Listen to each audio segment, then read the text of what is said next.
I want to discuss and review for you the situation in which we find ourselves. We, in the business world, we are part of that situation. Not necessarily the causing factor, but certainly one of the elements that created the contemporary situation. And it has to be the element, more than any other element, that is taking charge of it, accepting responsibility for it, and doing something about it. We are in an emergency situation. We are at the very last phases of modern industrial civilization. This civilization will collapse unless there's fundamental change in the next few years. The collapse, we don't know when it will come. It could come in a matter of a few years. It may come in 20 years, as NASA scientists are saying. It could come in 10 or 20 years, but certainly, or more. But certainly it will come, unless there is major change already happening, starting in the world. What went wrong? What went wrong was a mistake in our view of the world. We thought that the world is made up of separate little things. Some of them are objects, some of them are living things, some of them are societies of living things, and collections of objects. They're all separate things. This is not the case. Einstein now said it very clearly. Separateness is an illusion. In the new science, especially in the quantum sciences, a new insight has emerged. Nothing is separate from anything else. There are no bounds. How do we live in a world with no bounds? We haven't even tried, but it's high time that we tried. Because when we think of things as being separate from us and from each other, then we naturally orient ourselves for the interest of the things that are closest to us, that belong to us. Then we are separate. I am not you. I am not the world. And I don't care what is really happening to rest, because what I care, I'm responsible only for myself and for the things that belong to me. That's the mindset that made the world go wrong. And business has a major part in creating the consequences of this mindset, creating the world that results from this mindset. This is what needs to be changed. It's very nice and important to talk about wholeness, oneness. Yes, we are talking about it increasingly. There is an awakening to this insight now in the world. I'm not saying that there isn't, but still the world that has been created by us has been created by the old mindset, by the old worldview. And that worldview has created an unsustainable situation. It has bound to come this way. It has bound to be, because the processes in a finite situation, on a finite planet, cannot continue, where one part is being constantly advantaged over the other parts to such an extent that the other part, the rest, is getting less and less of the resources, less and less of the means to exist and to interact. We are connected, we are interacting, but our interaction is biased by selfish, self-centered interests. There are two great banes in the contemporary world, and these are two words that are very popular. One is private, the other one is national. Private in the business sphere, national in the political sphere. Is there such a thing as private business, as a private sphere? We were very happy to pull out of the communist socialist regime where everything was public. Finally, we can say the private sector is not just a little minor sector, permitted to live a little bit here and there, but the private sector is now the world of business. Private means to deprive from. Actually, that's the root of it. We are depriving in this sector the powers and the possibilities, the wealth of the rest. We cannot deprive any part in favor of any other part. We are in a situation where we can only survive on this planet when all elements share in the work, share in the benefits, and work together. There is one common aim, and this common aim is the same whether we talk about business, whether we talk about politics, whether we talk about the individual, or whether we talk about humanity as a whole. This aim is maintaining the system, sustaining the system, allowing it to live, to exist, and allowing it to develop, to evolve. Life cannot exist in the status quo. It either goes down, or for a while it can first maintain itself, but in the longer term, it either goes down or it goes up. We are at a bifurcation point where we, as a whole civilization, we're either going down, practically down the drain, because the collapse will have unforeseeable consequences, or we go forward going up, meaning upshift to a world that is sustainable in terms of the distribution of its resources and interests and powers, or we get to a world in which the few governs the rest, but the few is not able to survive without the rest. The few cannot govern this world in its own interest and maintain the system. The system can only be maintained together. The organism, as we now know from biophysics, biochemistry, is an integral system in which all elements work together for the single goal of maintaining life in the system, maintaining the living system. That means all elements have to work together. There is no private sector in an organism. There is no national interest in the organism. Anything resembling anything like this is a sickness, is a disease in the system. We can all live together only if we all share what we have got. So the world has to be reshaped in the form in which it really is. The human world has said goodbye to the natural way of existing on the planet.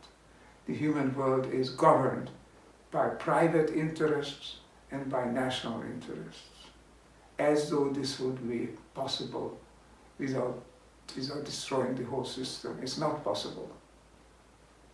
This calls for a tremendous change.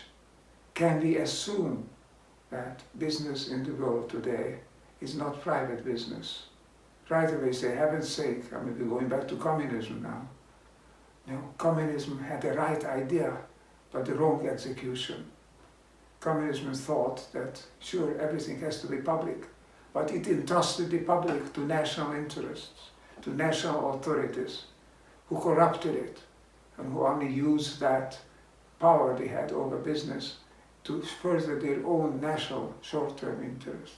The ideals perhaps were fine, the world of proletariat, but the execution was very faulty. So that we cannot go back to. What can we do then?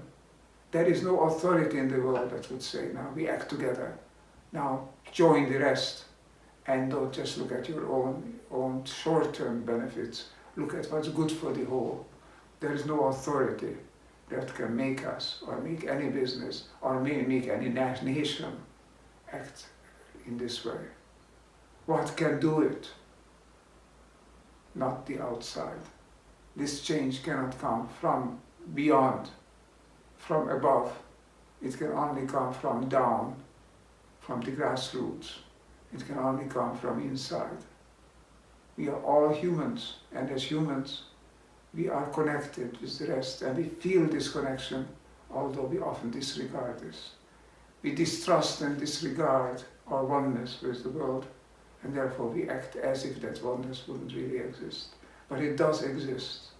We know in the quantum sciences, not only in physics, but in biology, in psychology, in consciousness research, in social research, in societies, everything is bound together in such a way that what happens to one also happens to others. This system, this whole system, is the one that can survive, that can flourish, that can thrive. No part of it can thrive alone, cannot be sustained by itself. So the change has to come from this realization. In practice, this means that the people who are running the business world and those who follow those leaders realize that it's in their interest not to try to dominate the system, but to become a positive, constructive part of it. That means not putting profit first, putting people first, and please be putting planet first, but people and planet are one. People are part of planet, and business is part of people and part of planet. So we have to change the entire conception of what is good. What is good is not necessarily good for the whole when it's good for the part. Because what is good for the part sometimes is very bad for the whole, at least in the short term. It could destroy it. Some couple of tenths of years, a couple of decades ago, at the congressional hearing in the United States, the then president of General Motors was heard, was audited, and he declared what's good for General Motors is good for the country. And that is not true, because what was good to General Motors in the short term could be polluting, over-exploiting, could be divisive for the whole. But what is whole for the good, what is whole for the in the world, what is good for the whole in the world is necessarily good for the parts. Because the whole has to be coherent. The whole in nature, the whole is coherent. Every part of an ecosystem collaborates with every other part to maintain the system. In the human world, this same kind of coherence needs to come about, so that we all can act together to maintain the system. The system has to be whole. The system has to be coherent. It is not that today. And the result is this unsustainable situation, the race to collapse. And possibly the extinction of the human species, not beyond the limits of possibility. Here we are at the crucial point, a bifurcation point. We can continue as we were, and then we pay the consequences. It won't last long. We can be grateful to the advent of a crisis. The crisis of war, strangely enough. The advent of a malignant virus, strangely enough. But all of these call forth the recognition, the realization, the discovery that we cannot separate ourselves off from the rest. That we can only work together when we are with the rest, together with the rest. We have left the level of the national. We have left the level of the private. We are now in a global situation. Humanity has become what it has been in principle, but not in practice before, a global species. Globality has reached every element. When we respond to any problem, finally we recognize that the solutions lie on global coordination, on a shift toward globality, lie in an upshift, as I call it. The upshift to a sustainable world. The sustainable world is a global world. So who can do something about it? Obviously, the leaderships can, but only if the leadership has followers. Leadership, when it comes from operating on the basis of abstract principles and even selfish principles, it won't have followers. it won't be able to take in charge of the situation, to actually change the dynamic of the situation, the collapse-oriented dynamic. It has to come from the mind, from the psychology, from the psyche, from the worldview, from the system of beliefs, the way we think of ourselves, the way we think of the world. Then we could do something better with it. Then we could make this world what it was always meant to be, by nature, by the universe, a coherent whole. This recognition has to arise in the consciousness of the leadership, and by changing the leadership, it needs to change the rest as well. We need to be the change that we want to see in the world. That's the only kind of change is effective and long-term. Not by making people change and we stay out of it. The only change that is permanent, that is lasting, is by changing, that we witness, that we experience ourselves. Business leadership needs to change so that the world of business could change. The grassroots is getting gradually, but perhaps even not just so slowly, but rapidly, getting ready to shift. The recognition is there in the form of frustration, in the form of fear, that this world is going to go down the drain. It doesn't work like this, and we are suffering more and more. Economically, we can't make ends meet. Politically, we are fighting, destroying each other in the fight for territory and for resources. This old-fashioned, out-of-date way of thinking has run its course. Now it's time to change. Time is short. The change has to come from inside us. You will say idealistic, utopian, but there is no other way. There is nobody, nothing that can make us change. We need to change ourselves. Critical points are reached. Critical points where we decide over the use of resources, over the marketing strategy, over what we offer, and then we decide what we take in the offer. Whether we are producers or consumers, we need to pull together with the new mentality. Be active in a way that is good for all. Again, idealism, but there is no other way. So I hope that the recognition that the great bane of our life is private and national, that this recognition gets through. There is nothing private which is different from the rest. There is no one nation and never mind the rest. We can't just make America great, as a great former leader in the US said. We can't just make one country great. We must make humanity great, and humanity in the ambit, in the lap of nature, of the Gaia system. Either the bird of life on earth is great, or none of us will be or can be. Again, this is the challenge. I am optimistic, cautiously optimistic, that this challenge can be met. Because we are waking up. We are being prompted to wake up. We are being pushed into a crisis. The crisis is here. I've been saying that the crisis is coming now for 20 or 30 years. I remember 2012 we talked about it also, but even the turn of this millennium at 2000 we talked about the crisis is coming. The change has to come. The change has arrived. The crisis is here. And now we need to wake up. The business leadership has a crucial, critical role in this, waking up. It needs to wake up. Then it will, in fact, in the best sense of the word, infect the world around it. Then it will find followers.